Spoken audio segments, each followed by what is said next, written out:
Maharashtra 7 TV में आप सभी का स्वागत है। हाल ही में जो कल हमारे साथी कॉरपोरेटर जफर भाई के साथ जो वाकया हुआ और जो पानी की किल्लत मुमरा कौसा के हलके के अंदर चल रही है, तो उस सिलसिले में हमने प्रेस कॉन्फ्रेंस बुलाई थी। पहली बात तो यह है कि कोई कॉरपोरेटर की गलती नहीं है।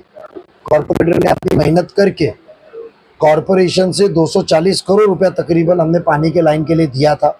पैसा कम पड़ा तो हमने एकनाथ जी शिंदे साहब के पास जाके देने के लिए पैसा नहीं तो मुकम्मल लाया, बट पानी का काम अधूरा, आमदार साहब का इंटरफेरेंस रोकना, तवज्जो नहीं देना, वो तो पूरी मुमरा कौसा को मालूम है कॉन्ट्रैक्टर का टेंडर, कॉन्ट्रैक्टर किसका होता है, तो उसकी लापरवाही के लिए हमने आज ये प्रेस कॉन्फ्रेंस बुलाई थी। और इसके अंदर बेसिकली हमारा मंशा ये था कि जो 13 पानी के टाकी यहाँ मुमरा कौसा में बनने चाहिए थे, वो पानी के टाकी पिछले 8 साल में नहीं बने, उसके वजह से आज ये पानी की किल्लत है।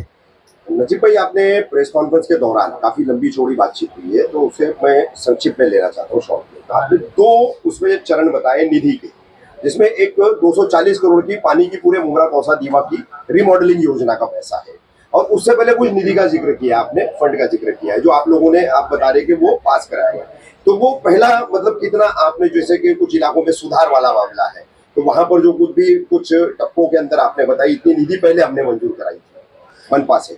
हमने सबसे पहले इसकी शुरुआत की थी कि मुमरा की जरूरत में पानी की रिमॉडलिंग होनी जरूरी है। मुमरा के अंदर बहुत जूने लाइन है, तो हमने 2011 में, जब मैं विरोधी पक्ष नेता था, उस दौरान में हमने पहले 96 के 97 करोड़ रुपया हमने पहले मंजूर कराया था, और उसको सेंट्रल गवर्नमेंट के पास निधि मांगने को 50% मांगने को भेजा था, बट वो नहीं मिला। उसके बाद में उसको हमने फिर टेंडर खुद निकाला। वो मैं आपको बता दूं, उसके बाद उसको मोदी सरकार जो आई 2014 में, ठीक है, उसने उस योजना का नाम बदल करके, उस योजना को बंद करके अमृतकाल योजना लाई। अमृतकाल योजना में उस प्रोजेक्ट को डाला गया था जो सेंट्रल गवर्नमेंट ने वहां से रिजेक्ट किया। ऐसा नहीं हुआ है, ऐसा ही हुआ है। मैं आपको बता सकता हूं, मेरे पास उसका पूरा डेटा है। ऐसा नहीं। जब JNNRM में हमने पहले पैसा भेजा था, तो जब भी टेक्निकल अप्रूवल हमको आया, और टेक्निकल अप्रूवल आने के बाद में आगे भेजे तक जो हमारे को सैंक्शन नहीं आया, तो जब अमृत योजना आई आपकी 2015 के बाद, 15 के बाद आई, तो हमने वो योजना को इधर इम्प्लीमेंट करना चाहा। ये 100 करोड़ रुपए का तकरीबन टेंडर भी जब भी इसके वैट था, जब भी उसके अलावा 21% कुछ अभाव आया, कि 21% अभाव आया, 21% करके कुछ 180 करोड़ रुपए जा रहा था, तो हमने उसको रिजेक्ट किया, टेंडर को एक्सेप्ट नहीं किया, और उसके बाद में DPR चेंज किया। DPR बोले तो जो रेशो होता है, और वो चेंज करके हमने जब भी गवर्नमेंट को भेजा था, तो गवर्नमेंट ने कहा पहले इसका टेक्निकल अप्रूवल हो चुका था। जब उसके अंदर आगे फिर आपने विड्रॉ किया, तो आगे पे उसमें स्कीम में बोले अमृत में अभी आज हम पैसा देंगे नहीं, क्योंकि उस वक्त सेंट्रल गवर्नमेंट ने लाई थी स्मार्ट सिटी योजना 2015 में, तो स्मार्ट सिटी योजना में मिला नहीं। बट हमने मुमरा कौसा की आवाम को पीछे नहीं रखा। थाने महानगर पालिका के सभागार ने 240 करोड़ रुपया दिया, और 2018 में वो टेंडर मंजूर किया और निधि दिया। जी भाई, प्रस्ताव जो आप लोगों ने पारित करवाया, तमाम इसके ऊपर जो भी कार्य किया गया है, इस पर जो कार्य आदेश निकला जो भी है, तो 240 करोड़ की रिमॉडलिंग योजना आपके आप गट नेता भी रह चुके हैं सदन में, जो है आप एक मुखर नेता जाने जाते हैं, अक्सर मुद्दों को उठाने वाले नेता। तो क्या इसमें झोल हुआ है? आपका खुला आरोप क्या है? परसेंटेज नीति का आप बार बार जिक्र कर रहे हैं, तो क्या परसेंटेज नीति किसने की? 240 करोड़ में जितनी टंकियां बननी थी, जो रिमॉडलिंग की मुख्य पानी आपूर्ति की लाइन से लेकर के उसके सब कनेक्शंस जो होते हैं, उसकी पूरी एक्चुअल और फैक्चुअल सिचुएशन क्या है, जमीनी तौर पर हकीकत क्या है? बेसिकली ऐसा है कि तकरीबन जो 24 किलोमीटर या जो किलोमीटर की जो लाइन डालनी चाहिए थी, वो मुकम्मल तौर पे डाली नहीं गई। उसके 2 सिस्टम थे, मेन लाइन और सप्लाई लाइन, वो मुकम्मल तौर पे किए गई नहीं। और ये टोटल डिस्ट्रीब्यूशन नेटवर्क था, ये जो तैयार किया गया था, ये पानी के टाकी को मद्देनजर रखते हुए बनाया गया था। ये डायरेक्ट सप्लाई का डिस्ट्रीब्यूशन नेटवर्क नहीं था। पानी की टाकी बनेगी और तो ये डिस्ट्रीब्यूशन नेटवर्क सक्सीड होगा। तो ये डिस्ट्रीब्यूशन नेटवर्क पहले तो सप्लाई लाइन आधी है, और डिस्ट्रीब्यूशन जो लाइन होती है वो भी अधूरी है। किलोमीटर में, मीटरों में लाइन को गिना गया, बट मुकम्मल तौर पे कोई चीज डाली गई नहीं। आधा अधूरा काम किया। और टाकी ही नहीं बनी। ये टाकियां बनती तो ये डिस्ट्रीब्यूशन नेटवर्क सक्सीड होता। हमने जब पैसा और मंजूरी दी तो हमने 3 तरीके की दी। पहला मेन सप्लाई लाइन, सेकेंड उसके बाद में मेन सप्लाई को लगने वाली डिस्ट्रीब्यूशन लाइन जो छोटे छोटे रास्ते बड़े बड़े रास्तों पे जाएगी, सोसाइटी घरों तक पहुंचेगी, और तीसरा उसमें पानी पहुंचाने के लिए सप्लाई लाइन के बाद पानी की टाकी। मेन सप्लाई लाइन पानी की टाकी को, वहां से डिस्ट्रीब्यूशन नेटवर्क हल्के को। सप्लाई लाइन वैसी पड़ी हुई है, उसके अंदर जोड़ दिए कनेक्शन और वहां से पानी पहुंचा रहे। वो नेटवर्क पहुंच ही नहीं सकता, पानी ही नहीं पहुंच सकता, वो भी अधूरा है। क्या वजह है इसकी, आपके नजरिए से क्या वजह है? लापरवाही। लापरवाही। लापरवाही। और देखो, जो जिसको जब आदत काम मुकम्मल करने की होती है ना, तो वो फिक्र जब होती है कि कल मुझे पूछा जा सकता है, ये आवाम कोई तो भी मुझे चैलेंज कर सकता है। गुरमी गुरूर तकब्बुर की मैं लाल है, पर मुझे कोई चैलेंज ही नहीं है, अपनी मस्ती में रहे। और उसकी लापरवाही है भी। और ऐसा नहीं कि सभागृह में हमने आवाज उठाई नहीं। 2020 और 21 के सभागृह में कोविड के दौरान भी मिनट से रिकॉर्ड पे इसकी हमने इंक्वायरी डिमांड की थी। और उस वक्त के महापौर नरेश मस्के साहब कहेंगे कि आवार साहब ने वो इंक्वायरी दबाने को कैसा क्या अल्फाज भी यूज किए थे। रिक्वेस्ट की थी कि कैसा भी मत करो, मैं पूरा करूंगा, तो मैं बदनाम हो जाऊंगा, तुम लोग ये इंक्वायरी। मुझे चिल्लाया था कि तू पार्टी का ना, आवाम का काम है, मैं क्यों ना आवाज उठाऊं। अजीत भाई, परसेंटेज नीति कुछ बोल रहे थे आप, टक्केवारी क्या है ये परसेंटेज? कभी भी एक चीज याद रखिए, मैं किसी का खाया नहीं, तो वो उसका फर्ज है कि भाई जो काम तूने लिया है मुकम्मल कर। जब वो काम मुकम्मल नहीं कर रहा है, काम में चोरी कर रहा है, तो उसकी 2 ही वजह हो सकती है, एक तो रिश्तेदार होगा या दूसरा कुछ लिया होगा।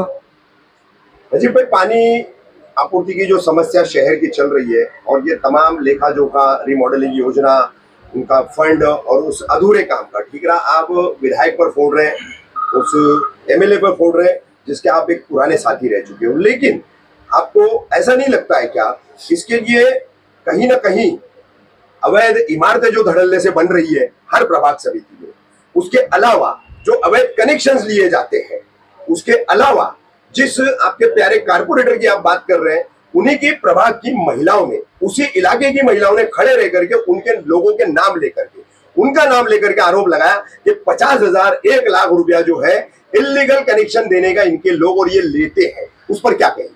इसके ऊपर जब मेरे को कल मैं इसकी तहकीकात किया, तो जो इलीगल कनेक्शन ले रहे हैं, दे रहे हैं, क्योंकि मुझे सबसे पहले जो कब्रस्तान के इधर से लाइन गई हुई है, विस्टा सिटी के इधर लोगों के इधर मिलने को गया, तो जब पता चला कि पीछे की लाइन में बहुत ही इलीगल कनेक्शंस, इलीगल बिल्डिंगों को गैर कानूनी तरीके से without the prescribe gauge, 1 inch की लाइन है तो 1.25 का टैप लगना चाहिए, 2 इंच की लाइन है तो 1.5 का टैप लगना चाहिए, बट उसके अंदर जितनी चाहिए उससे ज़्यादा पैसा दे के जो काम किया गया है, उसके ऊपर पूरी तहकीकात की। तो जो कमिश्नर के पास हमने मीटिंग लगाई हुई है इसको रोकने के लिए, तो हमने सिर्फ रीमॉडलिंग की नहीं लगाई, हमने मौजूदा अधिकारी जो महापालिका के, क्योंकि महापालिका के मौजूदा अधिकारी उसके बगैर हो नहीं सकता है, और जो काम कर रहे, हमारे नजर में आया है कि जो असिस्टेंट करके काम कर रहे हैं, जो टैपिंग का सामान लेकर घूम रहे हैं,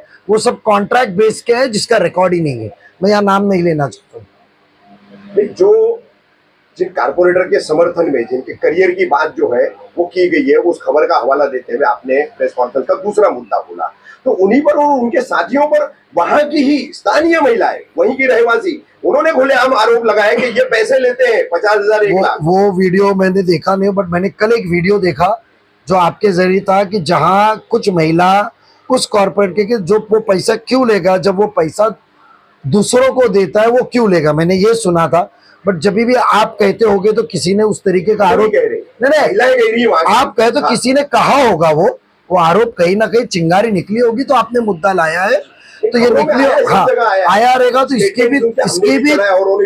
इसकी भी तहकीकात की जाएगी। और मैं आपको कहता हूँ, कॉरपोरेशन में हम मंगल के दिन इसके लिए सभी कॉरपोरेटर्स को बुलाया हूँ जो आना चाहते हैं, और कॉरपोरेशन ये ताकीद दी जाएगी कि इलीगल टैपिंग बंद करो, क्योंकि पानी का निजामात को आप इलीगल तरीके से कहीं पे भी डिस्टर्ब करेंगे तो सिस्टम पूरा खराब हो जाता है, उस चीज का मुद्दा जरूर हम लेंगे और उसको रोकेंगे। और ये आरोप हुआ रहेगा तो उसकी तहकीकात करके वो बंदे जो है उसके तहत जाके उनको हाथ मिलाने वाला कौन है, कौन सा कॉरपोरेशन का अधिकारी उसके अंदर साथ दे रहा है, जिसकी वजह से आज आवाम को तकलीफ हो रही है, उसके ऊपर भी एक्शन लिया जाएगा। गलत काम का साथ नहीं दिया जाएगा। नजीब भाई, पार्टी और संगठन से जुड़ा हुआ सवाल है मेरा। आज की तारीख में मुमरा कौसा में पहले राष्ट्रवादी जो एक थी अब दो हुई है, एक घड़ी है एक तुतारी है, तो अब घड़ी के साथ यानी आपके साथ मुमरा कौसा के कितने कारपोरेटर है कुल? आपने वो 1 साल पहले जब अजीत दादा हमारे घर पे आए थे तो उन्होंने तकरीबन जो कॉरपोरेटर उस वक्त 3.5 घंटा उनके साथ बैठ के गुफ्तगू किए वो सभी कॉरपोरेटर हमारे साथ हैं और राष्ट्रवादी एक है। और नाम से अच्छा कभी इंशाल्लाह आने वाले दौर के अंदर ज़रूरत रहेगी तो सबको साथ में बिठा दूंगा। थोड़ी सी मेरा कोऑर्डिनेशन की गलती हो गई क्योंकि जुमा नमाज थी और हम निधि और नाले के काम देखने को आज गए थे, उसकी वजह से रह गया। और पेपर्स आप पहुंच पाएंगे मेरे तक कि नहीं वो था, नेक्स्ट टाइम से लेके तकरीबन 50% 70% तो है। कलवा के भी है, कलवा के भी है और कॉर्पोरेटर ज्यादा। मैं कहता हूं कि 2009 में जब हम लड़े थे,